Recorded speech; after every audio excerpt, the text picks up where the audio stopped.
The guy that's got the full set of hair, the shorter guy, Doug Zeus. He's over the Fourth Heritage Center in Broken Bow Beavers Bend. Is Doug the shorter guy or Chris? Well, the guy that's got the full set of hair. Well, that kind of goes both of them. The guy talking is Doug. The guy behind him is Chris Wood. Southeast goes back to running and stuff. So you guys actually do now have a lathe. The tools you see laying on the table was donated to you guys from a guy by the name of Butch Lindley from Oklahoma City. He's a mentor of mine. He passed away April the 17th of this year. His widow charged me or gave me the opportunity or the privilege to putting those tools back to work. She gave them to him. I said, you can't do it. I said it needs to wait 6 months, blah, blah, blah. COVID came along and I couldn't get the tools out. We came here a week ago, found out what you guys were doing here. I told Coach Hill, I said, if I get the lathe running, we'll bring you a set of tools. So today, guys, you guys are presented with a set of tools. They're not new, they're used. They were touched by the master's hand. One of the stipulations of the tools is they could not go on a shelf. They could not be set up on a shelf and admired because of whose tools they are. They have to go back to work. So they're coming to you guys, to your school, to be used. So that was one of the things. We took a lot of pictures earlier.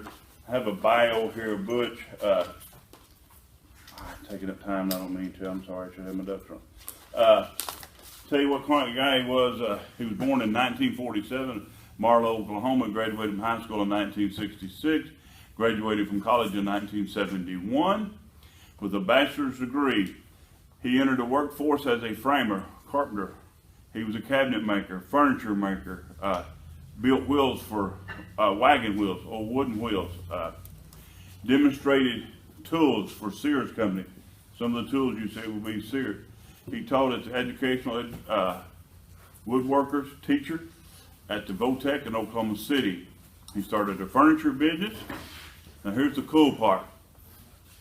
He's done work at the Capitol building.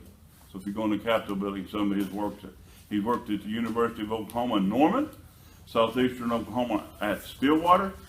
He has work in Will Rogers Airport in Oklahoma City. This is kind of cool. Athletes in here, got any athletes in here?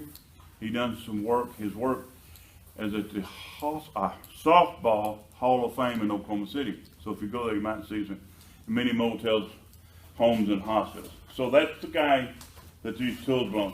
I'm going to give you a very short, brief safety deal. This lathe only does one thing, and it spins around and around. There's a motor here, tailstock here. And I'm not going to get it. Rod's going to get into a bunch of that here in just a second. I'm going to do a demo for you here in just a second. This lathe only knows one thing. You don't care if you get your finger in there to cut your finger off. You don't care. It's going to go around and around. We're going to hear, you'll hear us. If we get to come back, we'll be safety, safety, safety. We want you to be safe. We'll teach you how to do stuff the safe way, the best that we know how. You're probably going to get aggravated at us, and that's fine, as long as we send you home with just a Band-Aid. We don't want your fingers going two places at one time. Speed lathe, and Rod's going to do all that there. If we get to come back, there are certain things we're going to ask you guys to do. You're going to take a safety test, you're going to take safety order. You're going to make 100 on that test. We want you to know what we're saying to you. We don't care if you take a test. We're not here to see how well you take a test. We're here to pass knowledge on to you. We want to make sure that you understand what we're saying to you. Okay? Tools, Chris, these guys aren't going to get in there fishing hole. I'm going to turn a piece of wood. If you've seen me do this before, shh. If you have not, let's hope it doesn't blow up. And it could. This is a piece of crepe myrtle that I got, I don't know, a month or two ago. It's green wood. I'm going to try to turn an egg out of it. The great thing about wood is you never know what's in it until you open it up. We prefer not to work with perfect wood. We like the irregular wood. And this is Rod's lathe, so we're going to work on here just a little bit. Oh, that's great.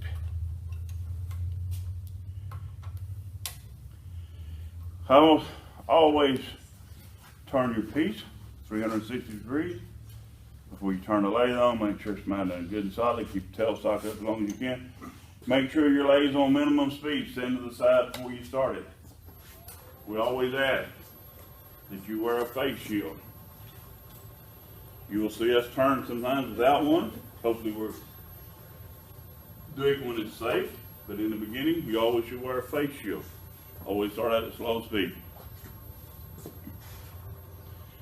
All right, everything looks good. I'm gonna bring it up to speed. Speed's a whole different deal. I don't know what I'm gonna turn at, depends on what the wood does. I'm gonna turn probably about 800 to 1,000 RPM. That's probably about 600. What Yes. kind of wood is that, Earl? Crepe myrtle. Crepe myrtle. Don't know what crepe myrtle is? It grows in everybody's yard, has the pink flowers on it. Really pretty wood. It is a really cool wood to turn because it's really dense. It's a hardwood. I can't put much pressure on it. Okay, here we go. Let's take this and move this around. I'm not kidding, guys. This may blow up. Yeah, bring it on around this way. And no, it will not be the first piece I blew up this week. Great, thank you, Braddy. You're the best. Turning an egg, guys. Here we go.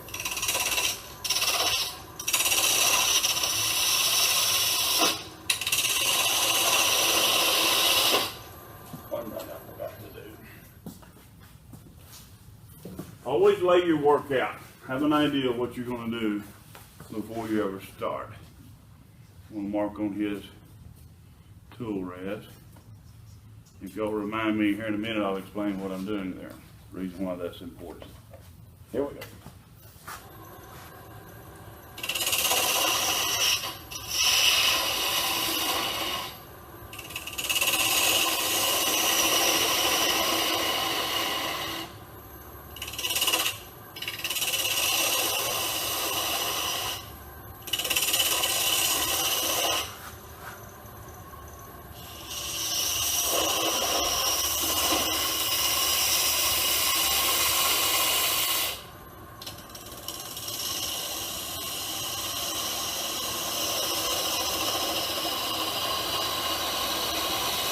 This may be a duck egg, I don't know. I don't think it's going to be a hen egg.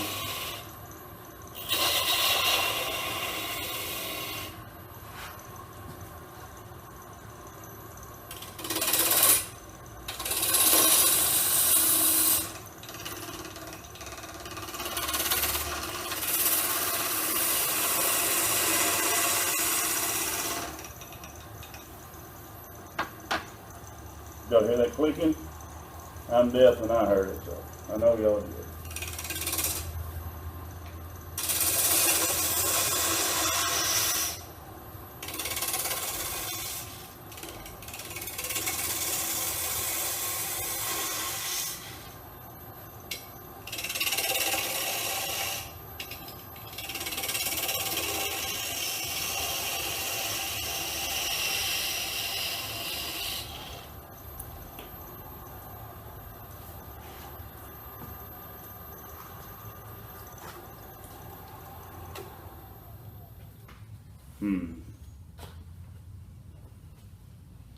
That's one ugly looking egg, girl.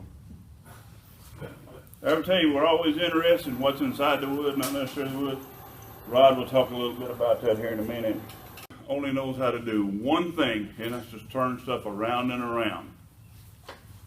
All expect you guys to take before we put you on these things. And basically it's just some simple safety steps to keep you from hurting yourself. Like Earl said, if this thing's spinning around and you get your finger in here, it only knows one thing. And it's going to keep going. And you will go into panic mode and you're going to yank it out rather than reaching across to try and get to that stop button. It's human nature. It's going to happen. And it will rip you a new one.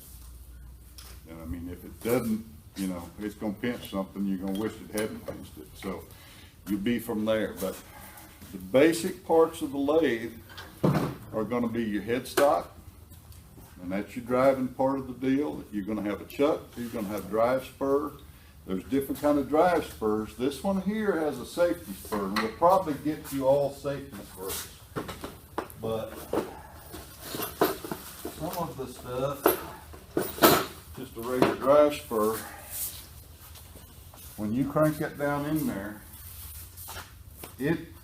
that one's not gonna stop either. It's gonna keep it churning, because it's dug into that wood. It accomplishes the same thing, but this one here, if you get in there and you get a catch, that one's gonna stop. If you get a catch with this one, it's gonna rip a big old chunk, and you're gonna have to change whatever it was you were trying to make out of the deal, because it's gonna rip a big old garf out of the wood. We're gonna show you a bunch of different things that you can do. Pass this around and give it back to me. That's We the can safety spray take, he's talking about. I do some stuff, it's called one board bows. And I can take a 1x8 and cut it in a way that you can glue it back together again and just make a perfect 8-inch bowl out of 1x stock. We'll teach you how to take a regular bow blank. It's gonna be a 3x3x6 or whatever it ends up being, to where you can actually make something to take home to your parents. And when they get a gift like that, you're gonna see it for the rest of your life. And there's a real good chance you're gonna get it back whenever they're gone, and there's no telling how far down the road it may end up traveling. So you'll have all sorts of opportunities to make whatever you wanna make. What kind of things you think you might wanna make? I mean, you make baseball bats, you make vases, you make bowls. You've got 3 different cuts that you can make. And it's a cove, a bead, and a flat spot. We can show you how to make a round stock square just by those 3 cuts. You can make thousands of different designs, whatever your eye sees, out of those 3 cuts on particular wood. You're gonna find some different ways of doing things, and we may show you some of that, is segmenting stuff, which is where you'll cut, a bunch of different little pieces of wood, glue them together in an arrangement that just makes a design that you wanna see, and you can turn a bowl out of that, and it ends up just as pretty as your eye sees it.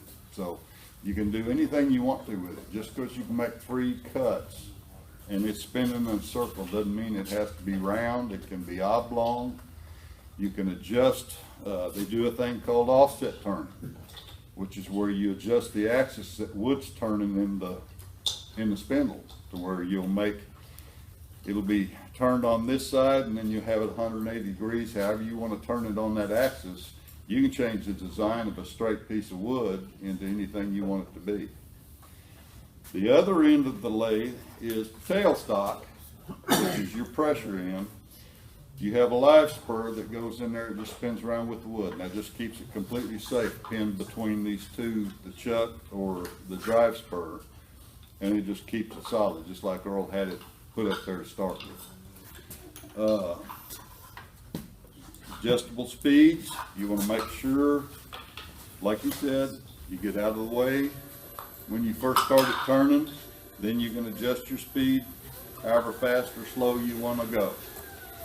Most of these lathes have adjustable belts on here. This one's got 3 different belts where you can go anywhere from about 50 RPM up to about 3,200 RPM. When we teach the class, we're going to teach you things like, if it's turning 3,000 RPM at the center here, and you've got a 6-inch piece of wood on here, you get to outside that 6-inch pieces, that thing's turning about, 6,000 RPM at that point. So that'll be some of the stuff that we teach you in the class. First and foremost thing is going to be the safety issues. It's just like, if you leave something loose on this lathe and you're not paying attention and you hit that button, it's not if it's going to come out, it's going to be when and where it's going when it does come out. And you get a piece of steel like that headed at you at 3,000 RPMs, it's going to hurt. So we'll teach you all of that stuff, and then it just turns into, what can we help you? What do you want to try to do? And we will just work with whatever it is you guys want help doing. So We're here for you. This is not a, we come in here a week or 2 weeks or whatever. You guys have a lathe. If you guys got questions, you want to work on something specific, Coach Hill can call us. He can say, hey, can you come over? I got students wanting to do something. We're there anytime. Chris, Earl, and I, we're all retired now. We want to teach people to do things down the road. You'll see options of ways that you can make some extra money down the road. You can get some good money for some of that stuff. I mean, it's just amazing what people will pay for some of that stuff. So there's ways of making a living doing this. You've got the different kinds of woods that, to me, wood grain is just phenomenal. That flaming box elder, you know, with the red in it. You know, it's just, you see it out there in a tree and it's like, okay, it's a tree. So what? But then you actually get inside of it and you start turning something out of it and it's like, there's some cool stuff in there. We'll show you just how to take a log and turn it into a live edge type bowl or vase or whatever. I mean, it just. And what's live edge? Yep. And you can have a live edge if you leave the bark on it. You can have live edge if the bark is off of it. You may get into a piece that you're turning on and you see something that comes out of that and you may totally change your mind of what you're going to end up making. You may have an idea that, okay, I'm going to make a cereal bowl or I'm making a salad bowl. And you see something that comes out in there, grains, some marbling in the veins. You know, if you're in a burl, you never know for sure what it's going to look like. There's just all sorts of different kinds of wood that you'll see something, you'll say, okay, I'm going to change the shape because I want to leave that in there.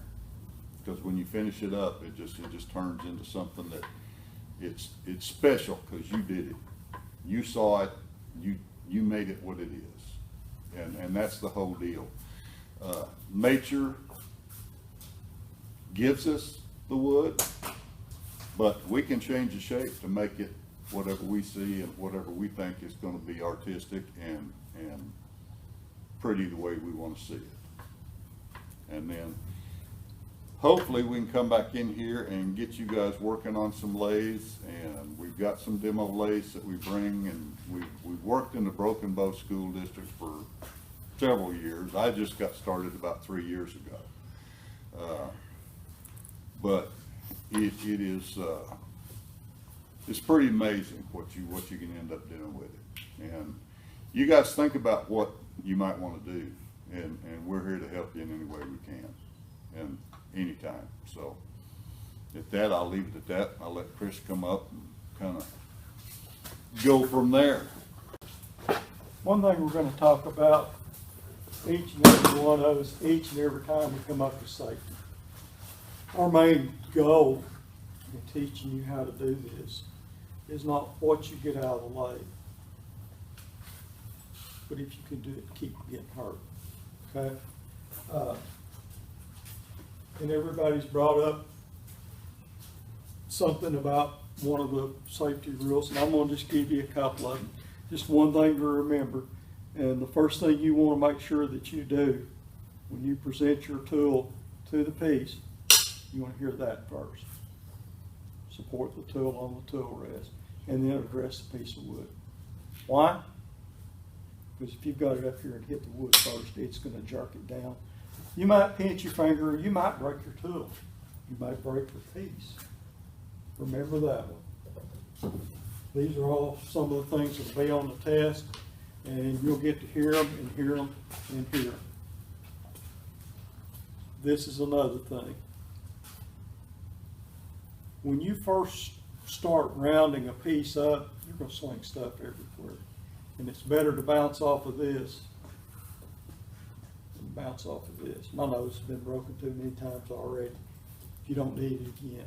I've slung chunks off of a big piece of wood and got it back in my face, in my chest. You need to wear your face mask. Talking about turning to the speed that you're comfortable with. what do you think would dictate the speed that you turn to? The size of the piece makes a difference, and whether you get vibration in the piece, okay? I've got a small lathe and I've turned, 6, 8-inch pieces on it that would literally, you just have to slow down till you get the vibration down, till you can level it up. Okay, that's the safety part of it. Always be aware of where your hands are on the piece. They mentioned it just goes round and round. It doesn't know anything different. Your finger's in the way, too bad. So, that being said, what can we make out of it? The answer to that is anything, whatever your imagination can come up with. Tool handles. You find old screwdrivers that the handle's been busted on all the time. Screwdriver handles. Pins. Duck calls, grunt calls, bowls, spindle work, little gadgets like little Christmas trees, snowmen. These are things that will teach you tool control. We've only got about 2 or 3 things that we can do on it. Make the piece flat, a cove or a bead. And in that you can do anything there. The main thing is we want you to be able to do it safe and know that what you get out of it doesn't have to be the same every time. Earl can make 40 snowmen, no 2 of them will be alike. And that's okay. Every one of them takes on a little life of its own, a little character of its own. Depending on the wood, depending on you, what your mood is at the time. So there is a little bit of artistic ability in it, or artistic expression in it, which I don't know if I've got much of that. I just know when to quit. I just turn it till I get where it looks right and quit. This is something that if you take interest in it, you can do for the rest of your life. So I like playing baseball, basketball, football. There comes a time you've got to leave that alone. This is something that you can do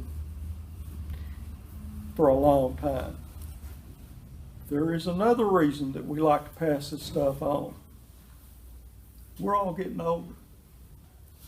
We need young people to come in and do this and to take it to the next generations. Maybe your kids later on down the road. It's a good hobby, and you can make a little bit of money with it. You can make a lot of things for yourself, for your parents, that they'll always appreciate. I mean, there's nothing like something that's been handcrafted that you can pass down or pass back to your parents or to your kids. You got any questions, guys? What's the most important thing? Safety. Safety. Okay, we got that across. That's good. This is a good hobby. This is something it's fun to do. It can be a little addictive. It can get a little expensive, but we want to take what others before us have taught us and turn it over to y'all. You guys question? ever run out of money at Christmas time? If you have a lathe in this shop, you'll never need Christmas money ever again. You can make all your Christmas presents right here. On there. That's all whatever your eye sees. So you can mix the different kinds of flat wood art. You can paint it. You can stain it different directions. There's a million different things you can do with it. And once you get started, we want to help you do whatever it is that you want to try to make. And as long as Coach Hill lets us come in here and calls us and says, I got somebody that wants to do something, we'll be here. All he's got to do is let us know, so. Right. Yes, sir? How much money would it have taken to bought the carousel that you made that time? Oh, I probably How spent, much money would I have had to